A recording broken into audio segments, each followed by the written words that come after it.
What's your impression of the Rio Grande? I don't do impressions. I'm a teacher.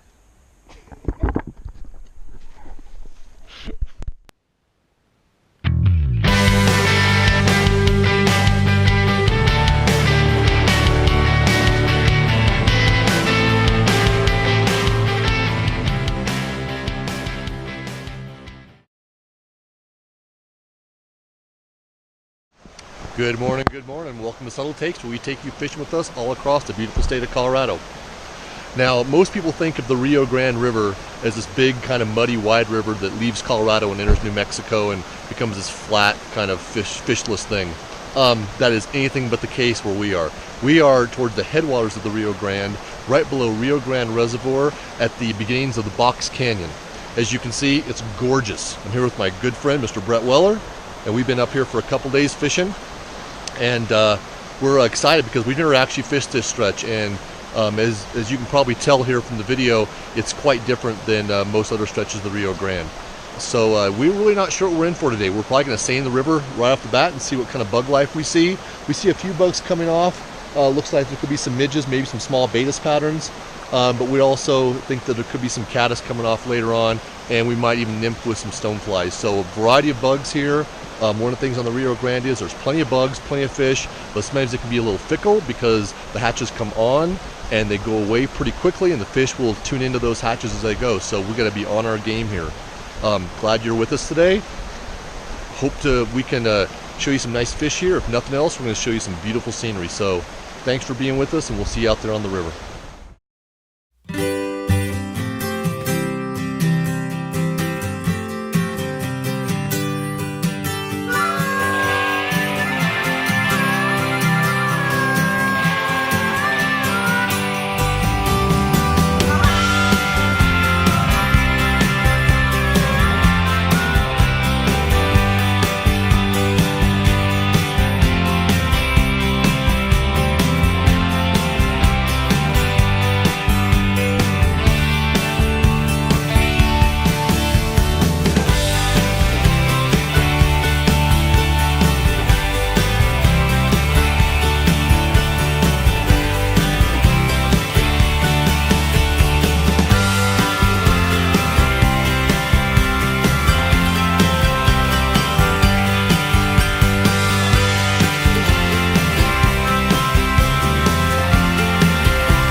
I know we did. I know we did.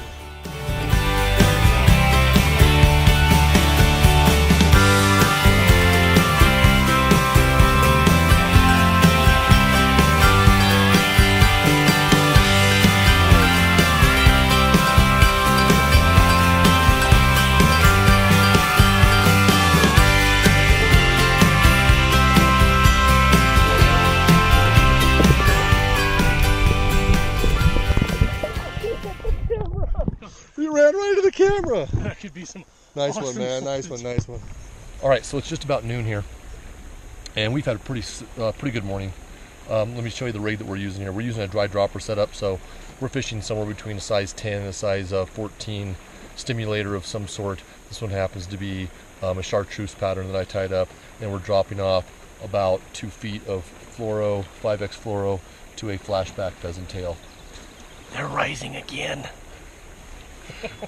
And when we see fish rising, we cast to the rising fish, and that's kind of been the game here. It's a tailwater, and it acts like one. The fish are kind of selective, not the kind of selective like you might find in a Cheeseman Canyon or someplace like that, but they're selective in terms of they'll be onto one bug for about 10 minutes, and they're going to be onto a different bug for about 10 minutes.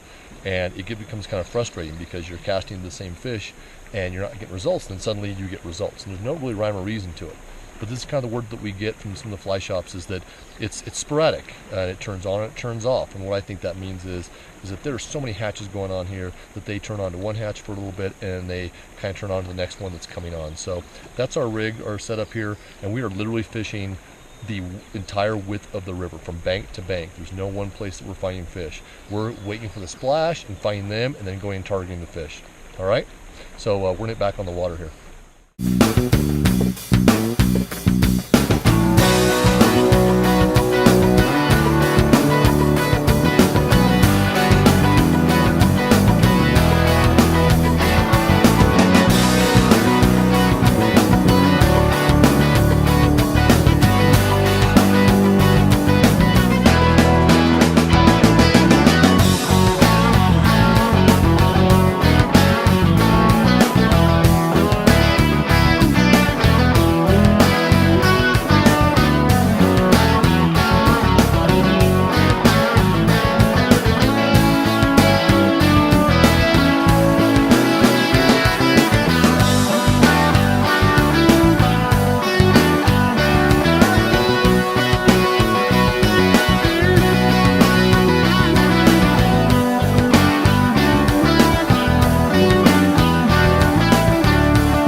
I don't know if this is how it always fishes, but they weren't keying in on one particular thing. We used a lot of different techniques, a lot of different flies, and sometimes made 30 or 40 casts before in one place before caught any fish. So that and bring whiskey. All right. Today was a challenge in a good way. We saw so many big fish rising to dry flies today, and we're only really able to land a handful of them. But man, to watch them eat your fly, even if you have a late hook set because you've got like 60, 70 feet of water between you and the fish. But just to see him come up in that big head and take that big dry fly is a kick. We ended up having double-digit day. Probably would have liked to have a few more, but that's fishing, right? And that's the way it is, especially when you're fishing someplace you've never fished before like we did today. So today really the name of the game was stoneflies, whether that was things on top like stimulators or nymphing, past rubber legs, things like that. And we used dry droppers up top when we saw these huge caddis hatches come off, these big size 14 caddis. And we used a stimulator to imitate those, and it worked pretty well. In fact, they wanted that more than they wanted something like an elk hair. So yeah, it was a pretty good day. Great day for exploring, beautiful scenery.